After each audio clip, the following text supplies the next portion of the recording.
Hello friends! Today's title is What is Music Therapy? Well, during the entire graduate degree program, we actually discussed it until almost the last day. What is music therapy? What is not?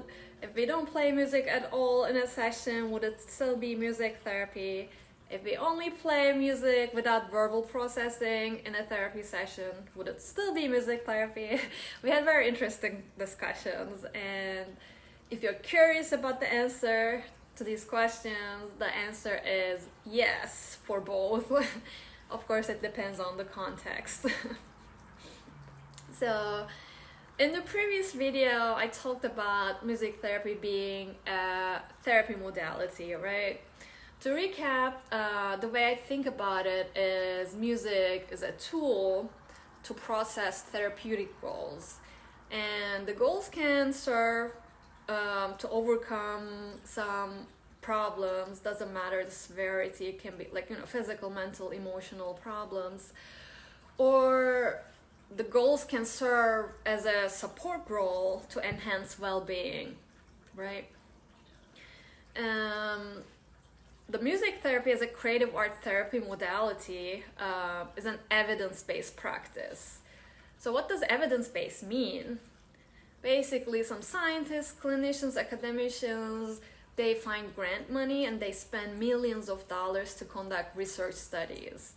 So it's an ongoing process with science, just like in any other science field, right?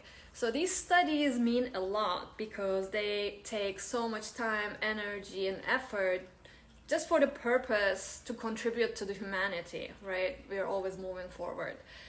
And guess what? All of the music therapy research in various settings in the last 50 years or so,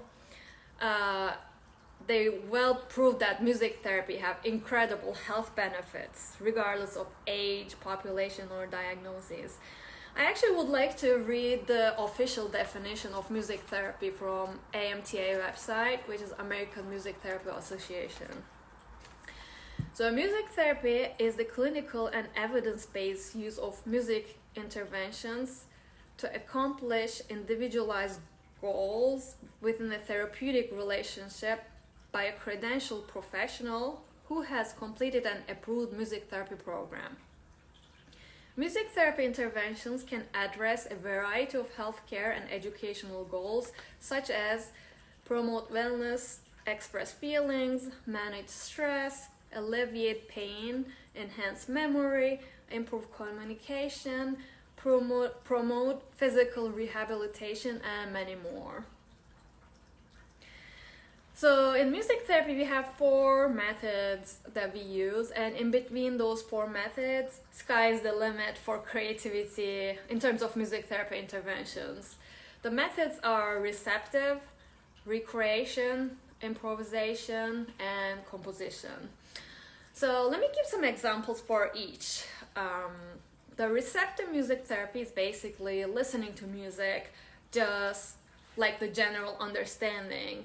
A recorded piece of music is processed individually or in a group setting, and then we do the verbal processing after listening. There's always verbal processing most of the time.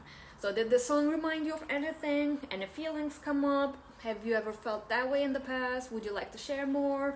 So the main thing is like bringing up the elements to talk about the therapeutic goals, working towards therapeutic goals.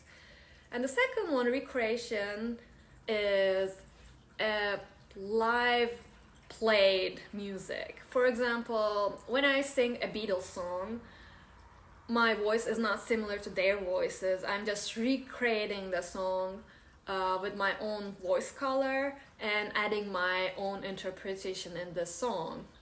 Then again, the verbal part of the therapy to process emotions and feelings comes after music making. And if the music has lyrics, discussing about the lyrics can play an important role to process emotions and feelings. Is there any part of the song that you related with the lyrics? Would you like to share how this song made you feel? When you sang the chorus part of Lean On Me, for example, you seemed sad. Did I pick it up correctly? Like, what happened in that part? Do you have any support system that you can lean on? So these kind of like discussions help to bring out the client's self-expression. And the third one is improvisation. And it can be very powerful for self-awareness and self-expression as well.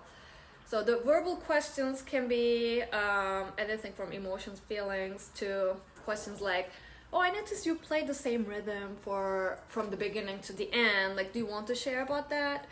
Oh, you actually wanted to change the rhythm, but you felt stuck. Is there any other time in your life you felt stuck? That you cannot change things even though you have options. Let's explore that. So these are obviously examples of how the conversation could go, but we always want to bring some processing afterwards. And the fourth one is composition. It's basically creating a new musical piece, like in songwriting. So there are different ways how it's done, and all are personal depending on the music therapist's comfort zone. I usually like to start the verbal discussion first. It can be a theme on a therapeutic goal.